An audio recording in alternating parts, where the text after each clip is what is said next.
নমস্কার বন্ধুরা, education culture electrical YouTube চ্যানেলে তোমাদের প্রত্যেককে স্বাগতম।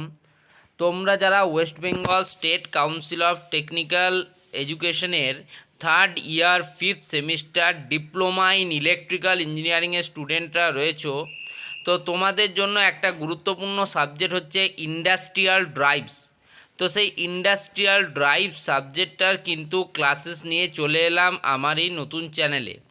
তো দেখো, ইন্ডাস্ট্রিয়াল ড্রাইভ যে সাবজেক্টটা সেটা মূলত তোমাদের মেশিনারি এবং কন্ট্রোলিং সিস্টেমের সাথে ওতপ্রোতভাবে জড়িত।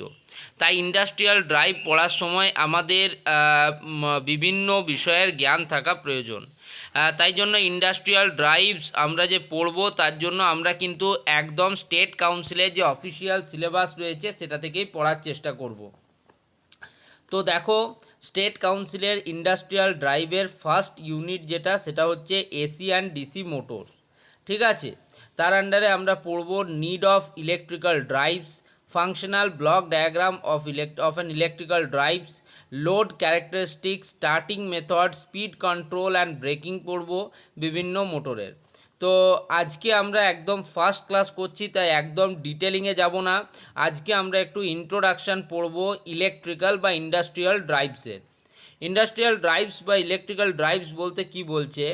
An electrical drive is an electromechanical system, ভালো করে বোঝো, that converts electrical energy into mechanical energy to provide precise motion control. বৈদ্যুতিক ড্রাইভ বা ইলেকট্রিক্যাল ড্রাইভ হলো এমন একটি মেকানিক্যাল সিস্টেম বা ইলেকট্রোমেকানিক্যাল সিস্টেম যা বৈদ্যুতিক শক্তিকে যান্ত্রিক শক্তিতে রূপান্তরিত করে এবং এই রূপান্তরকরণের পরবর্তীকালে কোনো যন্ত্রের গতি এবং ঘূর্ণন বা টর্ক নিখুঁতভাবে নিয়ন্ত্রণ করে। তাহলে কি করছে ইলেকট্রিক্যাল ড্রাইভ? ইলেকট্রিক্যাল ড্রাইভ শুধুমাত্র ইলেকট্রিক্যাল এনার্জিকে মেকানিক্যাল এনার্জিতে কনভার্ট করেই থেমে থাকছে না, তারপরে সেটাকে কিন্তু তার যে কন্ট্রোলিংটা আছে সেটাতে কিন্তু গুরুত্বপূর্ণ ভূমিকা পালন করছে electrical drive. It is widely used in industrial automation, robotics, electric vehicles and home appliances. আজকের দিনে দাঁড়িয়ে এই যে ইন্ডাস্ট্রিয়াল ড্রাইভ ব্যাপারটা রয়েছে বা ইলেকট্রিক্যাল ড্রাইভ ব্যাপারটা রয়েছে, এটা কিন্তু বিভিন্ন জায়গায় কার্যকর ভূমিকা পালন করে। সেটা হতে পারে তোমার শিল্প কারখানা, হতে পারে রোবোটিক্স, হতে পারে বৈদ্যুতিন যে গাড়িগুলো এখন বর্তমানে ইভি রয়েছে, এবং বাড়িতে যে সমস্ত অ্যাপ্লায়েন্সেস আমরা ব্যবহার করি, স্মার্ট হিটার বা বর্তমানে মাইক্রোওয়েভ ইত্যাদির ক্ষেত্রেও কিন্তু এই ইলেকট্রিক ড্রাইভস গুরুত্বপূর্ণ ভূমিকা পালন করে। তাই ইলেকট্রিক্যাল ড্রাইভস কাকে বললাম বা ইন্ডাস্ট্রিয়াল ড্রাইভস কাকে বললাম? ইলেকট্রিক্যাল বা ইন্ডাস্ট্রিয়াল ড্রাইভ হচ্ছে এমন একটা ইলেকট্রোমেকানিক্যাল সিস্টেম যেটা ইলেকট্রিক্যাল এনার্জিকে মেকানিক্যাল এনার্জিতে কনভার্ট করে এবং তার সাথে তার যে মোশন সেটাকে প্রিসাইজলি কন্ট্রোল করে। এবার দেখি কি কি কম্পোনেন্টস বা তাৎপর্যপূর্ণ অংশ আমাদের এই যে ইলেকট্রিক্যাল ড্রাইভসের সঙ্গে ওতপ্রোতভাবে জড়িত থাকে। দেখো, ইলেকট্রিক্যাল ড্রাইভস কতগুলো জিনিস নিয়ে তৈরি হয়। প্রথমেই যেটা বলতে হবে পাওয়ার সোর্স। আমরা বললাম যে ইলেকট্রিক্যাল ড্রাইভস হলো electromechanical energy conversion device with precise controlling. তো সেক্ষেত্রে যেহেতু ইলেকট্রিক্যাল এনার্জিকে মেকানিক্যাল এনার্জিতে কনভার্ট করবে, সেক্ষেত্রে অবশ্যই আমাদের একটা পাওয়ার সোর্সের প্রয়োজন আছে। আমাদেরকে তো ইলেকট্রিক্যাল এনার্জিটাকে প্রোভাইড করতে হবে, দিতে হবে।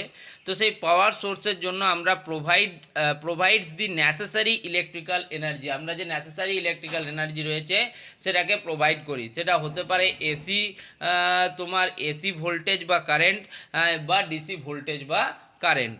ওকে, নেক্সট হচ্ছে পাওয়ার মডিউলেটর। পাওয়ার মডিউলেটরের কাজ কি?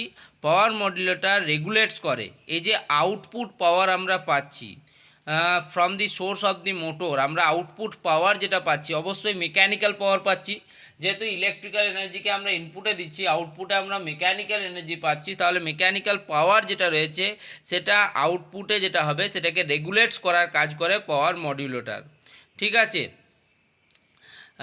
From the source of the motor. Controlling speed যেটা রয়েছে তোমাদের সেই স্পিডটাকে কন্ট্রোল করে। ঠিক আছে, টর্ককে এবং ডাইরেকশানকে, টর্ক, স্পিড, ডাইরেকশান এবং তোমাদের আউটপুট পাওয়ার, এগুলোকে রেগুলেট করার কাজকে করে পাওয়ার মডিউলেটর। এক্সাম্পলস আছে যেমন ইনভার্টার। আজকের দিনে আমরা কিন্তু ইনভার্টার ব্যবহার করি, চপার ব্যবহার করি, সাইক্লো কনভার্টার ব্যবহার করি। ইনভার্টারের কাজ কি? ইনভার্টিং করা। চপারের কাজ কি? ডিসি কনস্ট্যান্ট আনরেগুলেটেড ভোল্টেজকে ভোল্টেজ বাড়ানো বা কমানো বা সেটাকে স্টেডি ফ্লো রেডি করা। ঠিক আছে, আমরা যখন পড়বো 4th সেমিস্টারে যখন ইলেকট্রিক্যাল ইঞ্জিনিয়ারিং পড়াবো তখন কিন্তু এগুলো সব নিয়ে ডিটেলসে আলোচনা করব। ইলেকট্রিক মোটরসের যদি কথা বলি তাহলে ইলেকট্রিক মোটরটাই হচ্ছে মেন কম্পোনেন্ট এখানে। ইলেকট্রিক মোটর হচ্ছে the core component that converts electrical energy into mechanical energy. কার ক্ষমতা রয়েছে ইলেকট্রিক্যাল এনার্জিকে মেকানিক্যাল এনার্জিতে কনভার্ট করার? শুধুমাত্র ইলেকট্রিক মোটরের। যেমন সেটা হতে পারে ইন্ডাকশন মোটর, ঠিক আছে, হতে পারে বিএলডিসি ব্রাশলেস ডিসি মোটরস, হতে পারে সিনক্রোনাস মোটরস। ঠিক আছে, তোমরা 5th সেমিস্টারে পড়ছো, আশা করছি তোমরা 3rd এবং 4th সেমিস্টারে এই সমস্ত মেশিনারি সম্বন্ধে জেনেছো। DC machine and transformer, induction, synchronous and special electrical machine, আশা করি এ সমস্ত সম্বন্ধে ডিটেলসে জ্ঞান অর্জন তোমরা করেছো। ঠিক আছে, তাই জন্য আমি আরও ডেপথে ঢুকে এগুলো নিয়ে যদি আলোচনা করতে যাই তাহলে ক্লাসগুলো অনেক বড় ক্লাস কিন্তু হয়ে যাবে। কন্ট্রোল ইউনিটের যদি কথা বলি তাহলে কি কি আমি দেখলাম? আগে দেখলাম আমরা সবার প্রথমে দেখলাম একটা পাওয়ার সোর্স, তারপরে আমরা দেখলাম কি পাওয়ার মডিউলেটর, তারপরে আমরা কিন্তু দেখছি আমাদের যে মোটর রয়েছে, ঠিক আছে, বা তোমরা ইলেকট্রিক মোটর বলতে পারো। এরপরে হচ্ছে কন্ট্রোল ইউনিট। কন্ট্রোল ইউনিটটাই হচ্ছে মেন। ঠিক আছে, কন্ট্রোল ইউনিট বা সিইউর উপর নির্ভর করছে তোমার যে ইলেকট্রিক্যাল ড্রাইভস রয়েছে সেটার যে এফিসিয়েন্সি বা তার কন্ট্রোলিং সিস্টেম সেটা কতটা গুরুত্বপূর্ণ হয়ে উঠবে। দেখো, এটাকে বলা হয়, কন্ট্রোল ইউনিটকে বলা হয় the brain of the drive. ড্রাইভের ব্রেন কাকে বলা হয়? কন্ট্রোল ইউনিটকে বলা হয়। যেমন একটা মাইক্রো কন্ট্রোলার বা পিএলসি হতে পারে, ঠিক আছে, মাইক্রো কন্ট্রোলার, মিউসি বা পিএলসি, প্রোগ্রামেবল লজিক কন্ট্রোলার হতে পারে, that regulates the power modulator, যেটা পাওয়ার মডিউলেটর যেটা রয়েছে আমাদের সেটাকে রেগুলেটস করবে based on command signals and feedbacks. এই যে কমান্ড সিগন্যালস আসছে সেটাকে এবং ফিডব্যাকটার উপর নির্ভর করে আমাদের কিন্তু কন্ট্রোল ইউনিটটা কাজ করবে। তার মানে কন্ট্রোল ইউনিটের সাথে কিন্তু সম্পর্ক রয়েছে কার? পাওয়ার মডিউলেটরের। কন্ট্রোল ইউনিটের সাথে আমার সম্পর্ক রয়েছে পাওয়ার মডিউলেটরের। একইভাবে পাওয়ার সোর্সের সাথে সম্পর্ক রয়েছে কিন্তু আমার ইলেকট্রিক মোটরের, কারণ পাওয়ার সোর্স যেহেতু আমার মোটর সেহেতু আমার যে প্রাইমারি যে সাইডটা সেখানে আমরা দিয়ে থাকবো ইলেকট্রিক্যাল এনার্জি, সেটাকে কনভার্ট করবে কি মেকানিক্যাল এনার্জিতে, সেহেতু পাওয়ার সোর্সের সাথে সম্পর্ক রয়েছে ইলেকট্রিক মোটরের এবং পাওয়ার মডিউলেটর বা কন্ট্রোল ইউনিটের সাথে সম্পর্ক রয়েছে কিন্তু পাওয়ার মডিউলেটরের। মানে এক কথায় সবগুলো কিন্তু পরস্পর সম্পর্কযুক্ত। তো এমন একটা পয়েন্ট আসছে তোমরা দেখতেই পাচ্ছ যে যেখানে কিন্তু এই যে চারটে যে মেন কম্পোনেন্ট বা কি কম্পোনেন্ট সেগুলো গিয়ে কিন্তু কোথাও একটা ফিক্সড পয়েন্ট তৈরি করছে এবং সেই পয়েন্ট থেকেই শুরু হচ্ছে কিন্তু ইন্ডাস্ট্রিয়াল ড্রাইভের যাত্রা। কি বললাম ভালো করে বোঝো, আমি যেটা বোঝাচ্ছি একবারই বোঝাবো, সবাই বুঝে যাবে। পাওয়ার source, power modulator, electric motor এবং কন্ট্রোল ইউনিট, এই চারটে জিনিসকে অবশ্যই এর সাথে আছে সেন্সিং ইউনিটও কিন্তু থাকবে যে সেন্স করবে, ঠিক আছে। তো এই 4-5টা জিনিসকে যদি আমরা এক জায়গায় করছি এবং সেটাকে আমরা ব্যবহার করছি তখন সেটা হয়ে যাচ্ছে কিন্তু ইন্ডাস্ট্রিয়াল ড্রাইভ। সেন্সিং ইউনিটটাও পড়ে নিই, যেমন বিভিন্ন যে প্যারামিটার্স রয়েছে, যেমন স্পিডকে আমাদের কন্ট্রোল করতে হবে, কারেন্টকে কন্ট্রোল করতে হবে, পজিশনকে কন্ট্রোল করতে হবে, যাতে আমরা কিন্তু প্রিসাইজ যে এফিসিয়েন্সি বা রয়েছে সেটাকে অ্যাচিভ করতে পারি। তো তার জন্য আমাদের সেন্সিং ইউনিট লাগবে। তার মানে আমার power source, power modulator, electric motor, control unit এবং সেন্সিং ইউনিট, এই 5টা ইউনিট সুসংঘবদ্ধভাবে সংযুক্তকরণের মাধ্যমে তবে গিয়ে কিন্তু আমরা একটা তোমাদের ইন্ডাস্ট্রিয়াল বা ইলেকট্রিক্যাল ড্রাইভকে আমরা কিন্তু সংযুক্তিকরণ করতে পারি। তো তোমরা দেখতেই পাচ্ছ এই প্রত্যেকের সাথে প্রত্যেকটা কিন্তু সম্পর্কযুক্ত। যে কোনো একটা কাট আউট, পাওয়ার সোর্স যদি কাট আউট হয়ে যায় তাহলে বাকি পুরোটাই কাট আউট হয়ে হয়ে যাবে। যদি মডিউলেটার কাট আউট হয়ে যায় তাহলে কিন্তু পুরোটাই কাট আউট হয়ে যাবে। ইলেকট্রিক মোটর তো কী কম্পোনেন্ট সেটাই যদি না থাকে তাহলে কিন্তু আর ইলেকট্রিক ড্রাইভসের কোনো প্রশ্নই আসে না।